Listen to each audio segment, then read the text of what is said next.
सुप्रभात बच्चों, आज के इस वीडियो में हम लोग कबीर की साखियाँ पढ़ेंगे। कबीर की सभी साखियाँ नीतिपरक हैं, जीवन हेतु कुछ न कुछ संदेश देती है। साखियाँ शुरू करने से पहले कबीर दास जी का जीवन परिचय जानेंगे।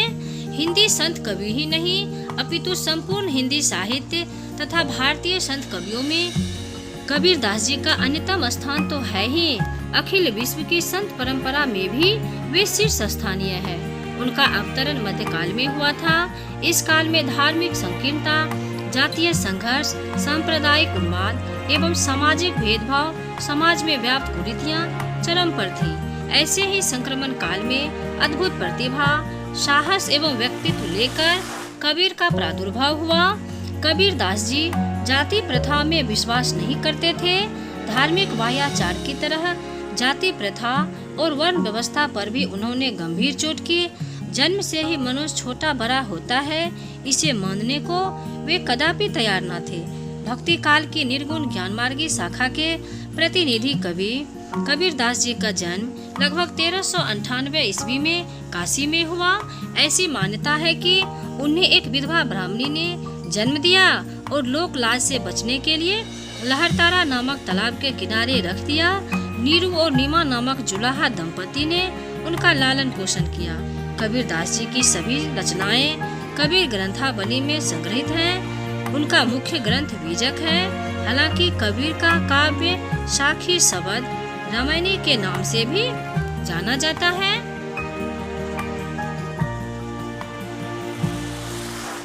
पहली साखी, जाति न पूछो साध की, पूछ लीजिए ज्ञान, मोल करो तरवार का, परा रहन दो मयान।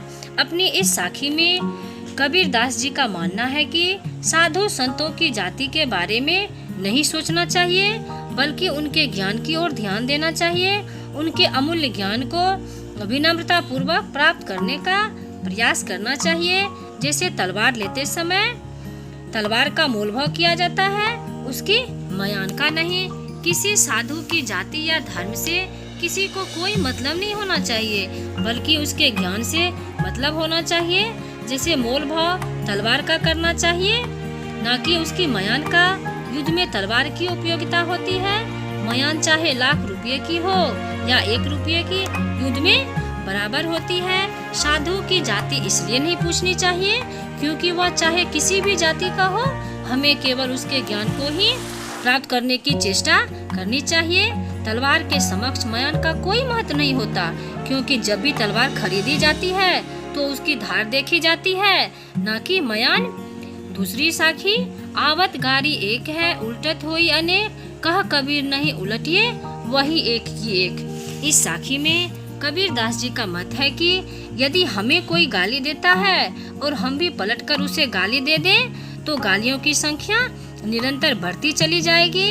यदि किसी के गाली देने पर हम मौन रहकर उसका उत्तर देते हैं, अर्थात कोई जवाब नहीं देते, तो गाली की संख्या एक ही रहती है, वे एक से अनेक नहीं होती। वास्तव में कबीर दास जी कहना चाहते हैं कि हमें किसी को अपशब्द नहीं कहने चाहिए।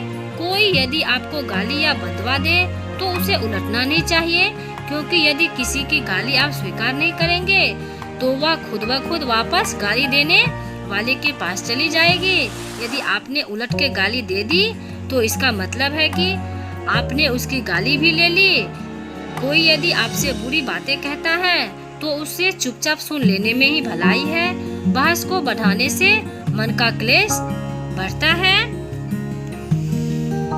जब हमें कोई गाली निकाले और हम उसका उत्तर मौन रहकर दें तो गाली की संख्या एक की एक ही रहेगी, बढ़ने ना पाएगी।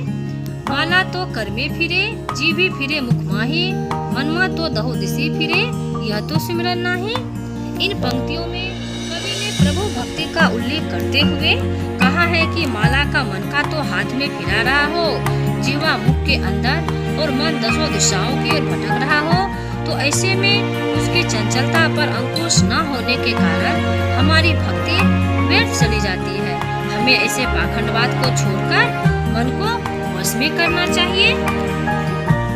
इन पंक्तियों में हाथ में मोतियों की माला व मुंह में निरंतर जीभ चलाते रहने को पाखंड पूर्ण भक्ति कहा गया है, क्योंकि कवि के अनुसार ईश्वर की भक्ति मन को एकाग्र करके की जा सकती है। इस हेतु किसी बाहरी दिखावे की जरूरत नहीं होती। मन के बारे में कवि का कहना है कि मन तो दसों दिशाओं में घूम रहा हो, अर्थात मनुष्य का ध्यान तो ईश्वर स्मरण में ना हो, लेकिन मनों की माला और मुंह में जीभ निरंतर चल रही हो, तो ऐसी भक्ति का कोई लाभ नहीं है। ईश्वर की भक्ति तो सच्चे मन से करनी चाहिए। कबीर घास न निंदिए जो पाँव तली होई, उड़ी परे जब आखिर में खरी दुहेली होए। कबीर दास जी का मानना है कि पाँव के नीचे की घास को भी निर्मल या कमजोर नहीं समझना चाहिए, क्योंकि इसका तिनका यदि उड़कर आँख में पड़ जाए तो अत्यधिक कष्टकारक होता है। अर्थात हमें समाज में निम्न वर्गीय, कमजोर व निर्धन लोगों की भी कभी भी उपेक्षा नहीं करनी चाहिए, क्योंकि अगर ये शक्ति पा जाए तो गहरा आघात पहुंचा सकते हैं। कबीर ने घास की निंदा करने से मना किया है, क्योंकि भले ही पांव तले रौंदी जाने वाली घास निर्बल होती है, लेकिन यदि उसका कोई तिनका आंख में पड़ जाए तो अत्यधिक कष्टकारी होता है। कवि के कहने का तात्पर्य है कि किसी मनुष्य को कभी छोटा या कमजोर नहीं समझना चाहिए। शक्ति पाकर वह भी हमें कष्ट पहुंचा सकता है। घास का मतलब तुच्छ चीजों से है। कोई भी छोटी से छोटी चीज यदि आपके पाँव के नीचे भी हो तो भी उसकी निंदा नहीं करनी चाहिए, क्योंकि तिनका भी यदि आंख में पड़ जाए तो बहुत कष्ट देता है। जग में बैरी कोई नहीं, जो मन शीतल होए या आपा को डारी दे, दया करे सब कोई। अपनी इस साखी में कबीर दास जी का कहना है कि यदि व्यक्ति का मन शांत और निर्मल होता है तो संसार में उसका कोई शत्रु नहीं होता। इसीलिए मनुष्य को अपने अंदर का अहंकार त्याग देना चाहिए, क्योंकि अहंकार का त्याग करने से मनुष्य के स्वभाव में छल कपट नहीं रहता, उसका हृदय निर्मल व पवित्र हो जाता है, और ऐसा होने से सभी उस पर कृपा भाव बनाए रखते हैं। मनुष्य का मन शांत और निर्मल होना चाहिए, क्योंकि जिस मनुष्य का मन शांत और निर्मल होता है उसका कोई दुश्मन नहीं होता, सभी उससे स्नेह करते हैं। मनुष्य को अहंकार त्यागने का संदेश इसलिए दिया गया है क्योंकि जो अहंकार त्याग देता है सभी उस पर कृपा भाव बनाए रखते हैं। यदि आपका मन शांत रहता है तो आपकी किसी से कभी भी दुश्मनी नहीं हो सकती। यदि आप अपने अहंकार को त्याग दें तो हर आदमी आपको प्रेम और सद्भावना से ही देखेगा। धन्यवाद बच्चों।